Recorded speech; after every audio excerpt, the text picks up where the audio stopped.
श्री स्वामी समर्थ. स्वामी महाराज तुमच्या सर्व चांगल्या इच्छा पूर्ण करो ही स्वामींच्या चरणी प्रार्थना करते आणि आजच्या या नवीन व्हिडिओला सुरुवात करते.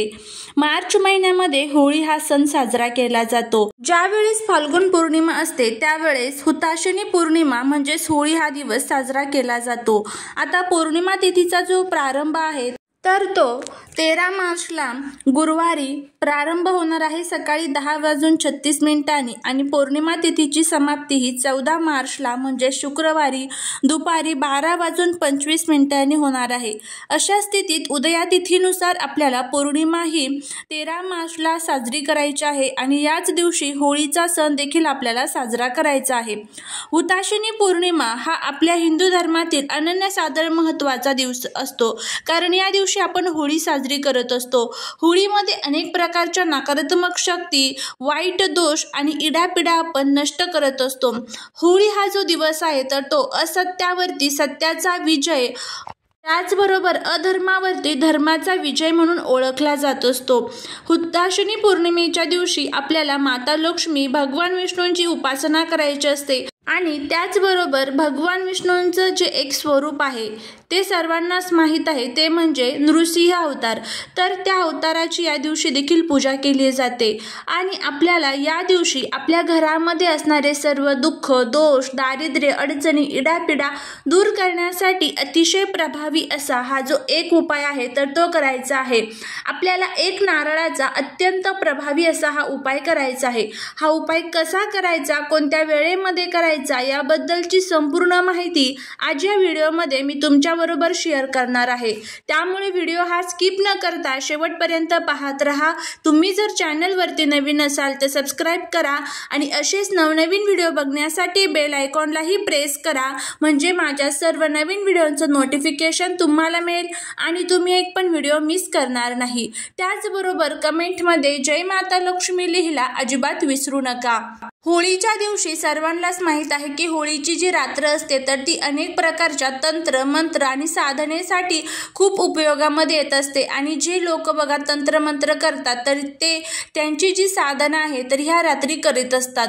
तर आपल्याला आपल्या घरातील ज्या काही वाईट बाधा, इडापिडा, कष्ट, संकटे, दुःख, अडचणी आहेत तर ते दूर करण्यासाठी या दिवशी आपल्याला काही छोटे छोटे उपाय देखील करायचे असतात.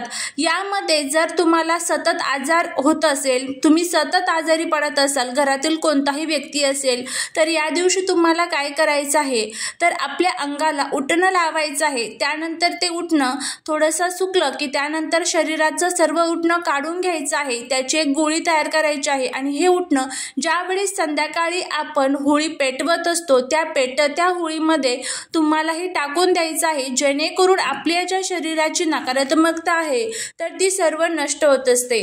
त्याचबरोबर या दिवशी महिलांनी आपले केस चुकूनही रिकामे सोडू नये. त्याचबरोबर या दिवशी घरामध्ये ब्रह्मचर्याचं पालन हे आवर्जून करावं.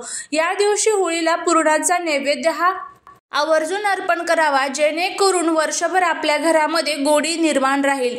जी काही वाईट शक्ती, इडापिडा असेल तर ती दूर करण्यासाठी ह्या दिवशी होळीमध्ये काही वस्तू ज्या आहेत तर त्या जाळल्या जातात. त्यामध्ये मग तुम्ही खोबरं, त्याचबरोबर लक्ष्मी प्राप्तीसाठी तुम्हाला गोमती चक्र, कवड्या, त्याचबरोबर गहू, हरभरे, बतासे ह्या ज्या वस्तू आहेत तर त्या होळीमध्ये अर्पण करायच्या असतात. होळीला प्रार्थना करायची असते की माझ्या घरातील जे काही दुःख, दोष, अडचणी आहेत तर ते दूर कर. आणि त्याचबरोबर हा जो एक उपाय आहे नारळाचा तर तो आपल्याला करायचा आहे. तर आता हा उपाय कसा करायचा याची आपण माहिती घेऊया.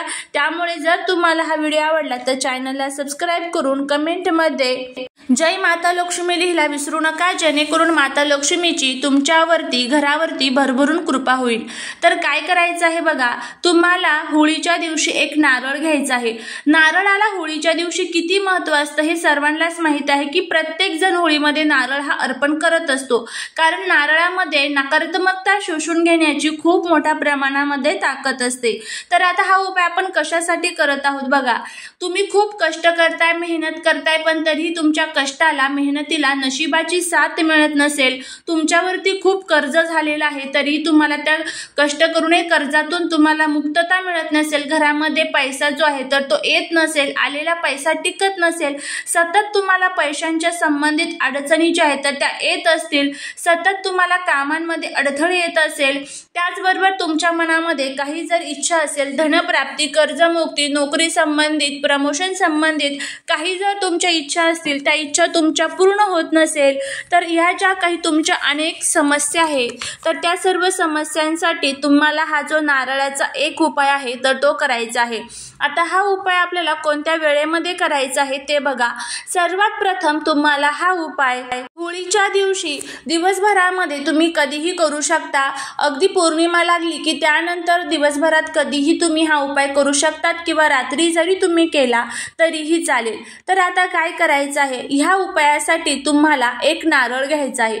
नारळ घेत असताना त्याला शेंडी असावी, जटावाला नारळ जो असतो तर तो तुम्हाला व्यवस्थित घ्यायचा आहे। जर ऑलरेडी पूजामध्ये वापरलेला नारळ तुमच्या घरामध्ये असेल तर असा नारळ घेऊ नका। पूजेमध्ये न वापरलेला नारळ तुम्हाला घ्यायचा आहे, त्यामुळे एखादा विकत तुम्ही नारळ आणला तर अतिशय उत्तम राहील। त्यानंतर तुम्हाला काय करायचं आहे, कलावा सर्वांनाच माहीत आहे, कलावा ज्याला आपण रक्षासूत्र म्हणतो बघा, तर रक्षासूत्र तुम्हाला घ्यायचं आहे आणि तुम्हाला देवघरासमोर बसायचं आहे। हा उपाय तुम्ही दिवसभरामध्ये कधीही करू शकतात, काहीच अडचण नाही। फक्त जर घरामध्ये सुतक पिरियड्स असेल तर तुम्हाला हा उपाय करता येणार नाही। उपाय करत असताना तो श्रद्धेने, विश्वासाने आणि भक्तीने करायचा असतो, त्यावेळेसच आपल्याला त्याचे जे फायदे आहेत तर ते बघायला मिळत असतात। सर्वात प्रथम तुम्हाला नारळ घ्यायचा आहे, देवघरासमोर एक छान दिवा लावून घ्यायचा आहे, धूप दीप अगरबत्ती लावून घ्यायची आहे आणि त्यानंतर तुम्हाला हा उपाय करायचा आहे। एक नारळ घ्यायचा आहे, त्या नारळावरती तुम्हाला शेंदुराच्या साहाय्याने जे त्रिशूलचं चिन्ह असतं बघा तर ते तुम्हाला त्या नारळावरती काढायचं आहे। त्यानंतर तुम्हाला एक लाल कलरचा कपडा घ्यायचा आहे, त्या कपड्यावरती हे नारळ ठेवायचं आहे। त्यासोबतच थोडीशी पिवळी मोहरी जी असते तर ती तुम्हाला ठेवायची आहे। याची एक पोटली तुम्हाला बांधायची आहे आणि त्यानंतर हे नारळ हातामध्ये घेऊन तुम्हाला एक वेळेस कालभैरवाष्टकम आणि एकदा तुम्हाला वल्गा सुक्तमचं पठण करायचं आहे। या दोन्ही सेवा झाल्या की त्यानंतर संपूर्ण घरातून हे नारळ फिरवायचं आहे।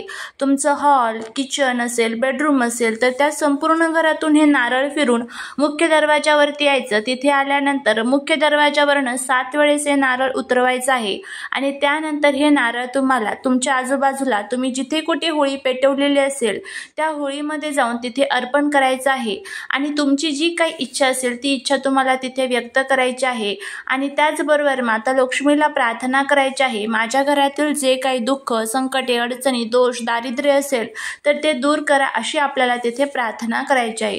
तर नक्की तुम्ही हा जो उपाय आहे तर तो करून बघा।